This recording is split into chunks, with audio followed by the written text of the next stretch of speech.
हाँ जी, नमस्कार मेरे प्यारे बच्चों। मैं रितेश सर आपका आपके अपने प्यारे प्लेटफॉर्म स्टडी विद रितेश में दिल से स्वागत करता हूँ। तो फाइनली यहाँ पे इंतजार की घड़ियां तो खत्म हो चुकी है, यानी वीसीसी 2025 प्रवेश परीक्षा का काउंसलिंग शेड्यूल जारी कर दिया गया है।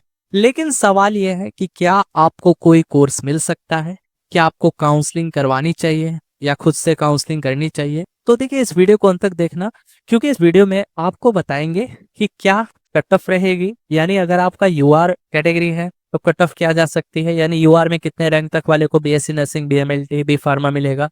बीसी कैटेगरी है तो बीसी कैटेगरी की कट ऑफ क्या जाएगी, ईबीसी की कट ऑफ क्या जाएगी, एससी, एसटी, आरसीजी, ईडब्ल्यूएस, मतलब जितनी भी कैटेगरी हैं सभी कैटेगरीज पे हम लोग विचार करेंगे। और साथ ही साथ ये भी देखेंगे कि 2022 की कट ऑफ क्या रही, 2023 की कट ऑफ क्या रही, 24 की कट ऑफ क्या रही और इस बार की कट ऑफ क्या रहेगी। तो बेटा ये वीडियो बहुत ही ज्यादा बेनिफिशियल रहने वाली है। और साथ ही साथ आपको ये भी बताएंगे कि आप घर बैठे मोबाइल के जरिए खुद से काउंसलिंग कैसे कर सकते हैं, या फिर अगर आप हमारे टीम की मदद से काउंसलिंग करवाना चाहते हैं तो बहुत ही नॉमिनल फी में, यानी कम से कम फी में, यानी आप हमारी टीम की मदद से काउंसलिंग करवा सकते हैं। ठीक है, तो देखिए, जैसे कि काउंसलिंग शेड्यूल जारी कर दिया गया है, यहाँ पे कहा यह गया है कि भैया CBA, PCA, MBA, MCA group वाले बच्चों का जो काउंसलिंग है ना, वो 6 से 10 तक के बीच में चलेगा। ठीक है, और इसके बाद भाई जो पीसीबी, पीसीएम, पीसीएमबी ग्रुप वाले बच्चे, इनका भी जो काउंसलिंग है वो 6 से 10 तक के बीच में चलने वाला है। ठीक है, और ये बात समझ में, मतलब 6 तारीख से शुरू हो जाएगा, 10 तारीख तक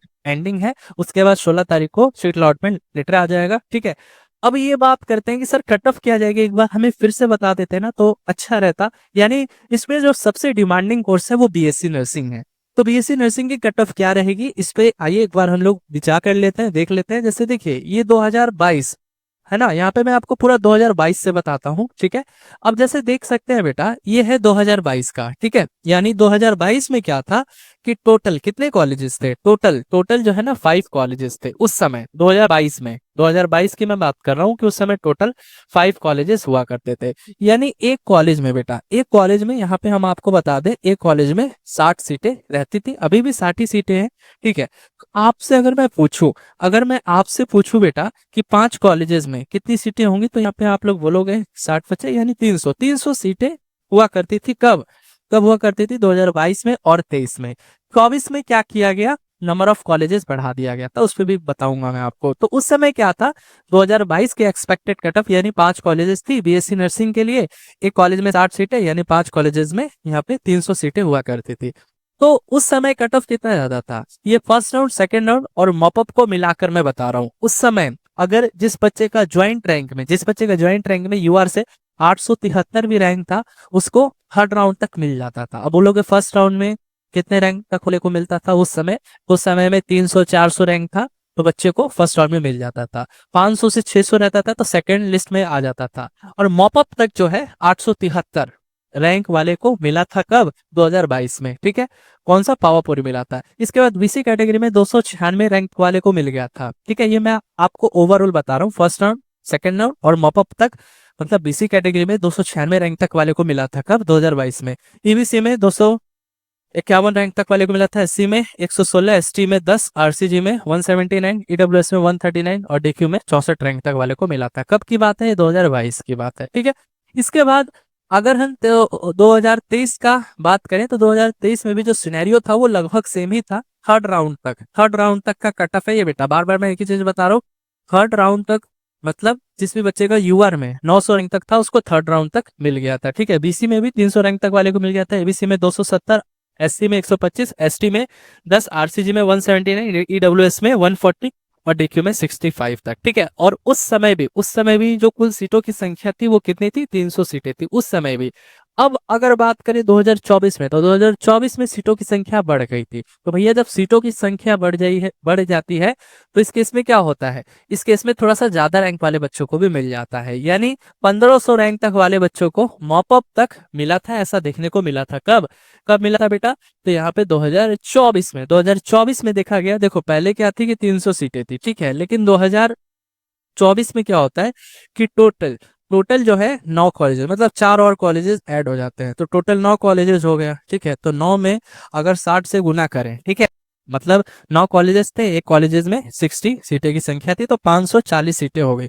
तो 540 सीटों में देखा गया, ठीक है, 2024 में, कि भैया मॉपअप तक 1500 रैंक तक वाले को इजिली मिल गया था, मॉपअप यानी थर्ड राउंड तक। अब ऐसा मैं नहीं कह रहा कि फर्स्ट राउंड में अगर आपका यूआर में 1500 है, ज्वाइंट रैंक से आपको देखना है यूआर में 1500 है तो फर्स्ट राउंड में मिल जाएगा, नहीं।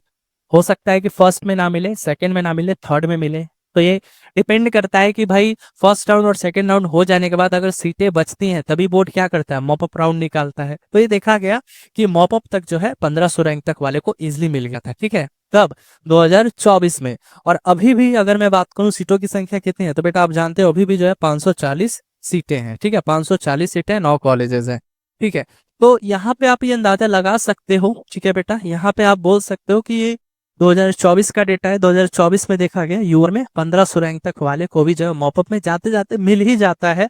अगर जो है अच्छे से बच्चे काउंसलिंग करते हैं, अच्छे से हर एक चीज में अपडेट रहते हैं, तो बच्चों को मिल जाता है, ठीक है। ये देखा गया यूआर में 1500, बीसी में 550, ईबीसी में 350, एससी में 250, एसटी में 20, आरसीजी में 280, ईडब्ल्यूएस से 240, टीक्यू में 90, ठीक है, इतना मिल जाता है।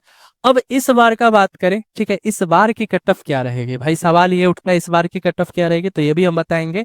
चलिए इस बार की कट ऑफ को लेकर अगर हम बताएं, ठीक है, तो देखिए फर्स्ट राउंड में अगर बीएससी नर्सिंग चाहिए, है ना, बीएससी नर्सिंग चाहिए, तो फर्स्ट राउंड में 570 रैंक तक वाले को इजीली मिल जाएगा। अगर आपका ज्वाइंट में देखना है, बेटा बार बार हम एक ही चीज बोलेंगे कि आपको ज्वाइंट रैंक में देखना है, किसमें, जीटी में देखना है, ज्वाइंट में, ठीक है। ज्वाइंट 2 रैंक कार्ड आपने डाउनलोड किए होंगे, तो ज्वाइंट में देखिएगा यूआर में 570 रैंक तक है, तो इजिली आपको इस लिस्ट में आपका नाम आना तय है, ठीक है।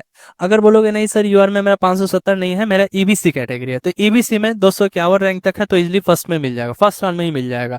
बीसी में 296 रैंक तक है, तो फर्स्ट राउंड में मिल जाएगा। एससी में 116 है, एसटी में 10 है, ईडब्ल्यूएस में 149 है, आरसीजी में 179 है, तो फर्स्ट राउंड में मिल जाएगा, ठीक है।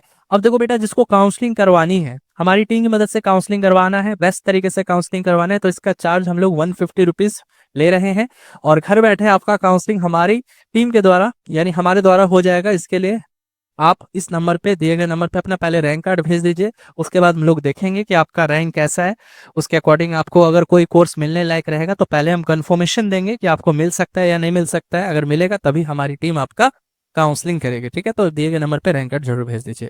तो ये तो रहा फर्स्ट राउंड की बात, ठीक है। अब बहुत से बच्चे बोलेंगे सर मेरा ज्वाइंट रैंक से यूआर में 700 है, 750 है, 800 तक है, तो क्या हमें मिलेगा? बिल्कुल, सेकंड राउंड तक आपको मिलने की पॉसिबिलिटी है। तो यूआर में अगर 800 रैंक है ना, तो सेकंड राउंड तक मिल सकता है। ईबीसी में 300 रैंक तक है तो मिल जाएगा, बीसी में 350 रैंक तक है तो इजिली मिल जाएगा, एससी में 150 रैंक तक है तो इजिली मिल जाएगा, एसटी में 15 रैंक तक है तो इजिली मिल जाएगा, ईडब्ल्यूएस में 180 रैंक तक है तो मिल जाएगा, आरसी में 179 फर्स्ट राउंड तक को मिलेगा, लेकिन 195 तक है तो सेकंड राउंड में मिल जाएगा।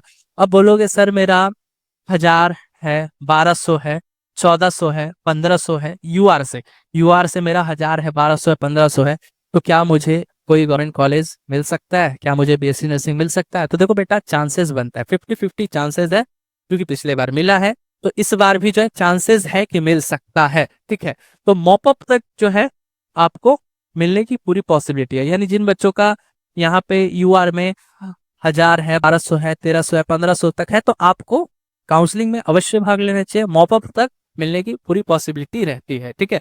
तो काउंसलिंग बस अच्छे से करवाइएगा और वहां मत फंसिएगा। बहुत से बच्चे जो है फंस जा रहे हैं, बहुत से लोग बोलते हैं कि 300 दो, 500 दो, 1000 दो, हम आपको बीएससी नर्सिंग दिला देंगे, 100% अच्छे से काउंसलिंग हुआ, ये वो नहीं बेटा। अगर आपको बीएससी नर्सिंग मिलता है तो वो आपके रैंक के अकॉर्डिंग मिलेगा, आपके मेहनत की वजह से आपको मिल रहा है। इसमें बस हम लोग क्या करते हैं, हम लोग गाइड करते हैं आपको बस कि प्राइवेट कॉलेजेस आप सिलेक्ट ना करो, क्योंकि काउंसलिंग तो हर एक बच्चे करवाते हैं, कहीं से भी करवा लेते हैं, लेकिन होता है क्या, गवर्नमेंट भी ऐड करवा देंगे, प्राइवेट ऐड करवा देंगे, फिर प्राइवेट कॉलेज अलॉट हो जाता है, वही दिक्कत वाली बात आ जाती है। आ रही है बात समझ में? तो ये तो है भाई मॉपअप तक की कहानी। लेकिन बहुत से बच्चे हैं जिनका रैंक बहुत ही ज्यादा है, मतलब यूआर में 1500 होगा, 1800 होगा, 2000 होगा, तो इस केस में आपको बीएससी नर्सिंग तो नहीं ना मिलेगा जी। तो आप बी फार्मा की तरफ जा सकते हैं। बी फार्मा में देखिए फर्स्ट राउंड में इतने रैंक तक वाले बच्चों को मिल जाएगा, सेकंड लिस्ट में इतने रैंक तक वाले बच्चों को मिल जाएगा, ठीक है, आ रही है बात समझ में? और थर्ड राउंड में यानी जिनका 1800 2000 तक भी है यूआर से या ईबीसी से जिसका 500 रैंक तक है, तो सो भी थर्ड राउंड तक बी फार्मा मिल जाता है। अगर बीसी कैटेगरी है, बीसी में 800 रैंक तक है, 900 रैंक तक है, तो काउंसलिंग जरूर कीजिएगा बेटा, थर्ड राउंड तक पॉसिबिलिटी है कि मिल जाए, ठीक है। उसके बाद एग्रीकल्चर साइंस का भी देख सकते हो कट ऑफ क्या है, ठीक है। यहाँ पे आप देख सकते हो एग्रीकल्चर साइंस का कट ऑफ क्या है पिछले साल का है।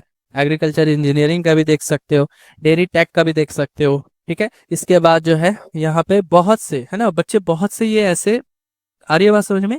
तो बच्चे कहीं ना कहीं अगर आपको आपको भी अगर काउंसलिंग करवाना है, अगर आप भी चाहते हो कि हमारा काउंसलिंग अच्छे से हो, आपको भी कोई गवर्नमेंट कॉलेज मिल जाए, तो आप इस दिए गए नंबर पे हमें पेमेंट करके काउंसलिंग में हिस्सा ले सकते हैं, यानी हमारी टीम की मदद से काउंसलिंग करवा सकते हैं, ठीक है। आ रही है बात समझ में।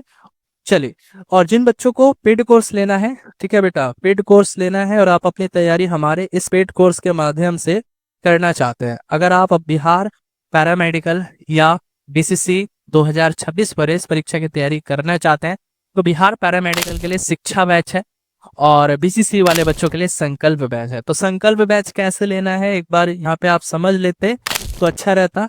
बहुत से बच्चे जिनका रैंक बहुत ज्यादा है, लेकिन कहीं ना कहीं बच्चों का सपना है कि हम बीसीसी की तैयारी करें, तो बेटा बीसीसी के लिए 2026 प्रवेश परीक्षा के लिए संकल्प बैच परचेस कर सकते हैं। यहाँ पे आपको live class, recording video, assignment, practice set, सारी चीजें मिलेंगी, टेस्ट वगैरह सभी चीजें लेंगी। तो बैच को कैसे परचेस करना है, तो बैच को परचेस करने के लिए देखिए प्रोसीजर क्या है। स्टडी विद रितेश आपको इंस्टॉल करना है, नाम नंबर रजिस्टर करना है, पेड कोर्स में जाना है और वहां पे आपको सेलेक्ट करना है संकल्प बैच। संकल्प बैच लिखा होगा, सेलेक्ट करके पेमेंट करके आप इस बैच में ज्वाइन ले लीजिए। अधिक जानकारी के लिए आप दिए गए नंबर हमें कॉल भी कर सकते हैं। धन्यवाद।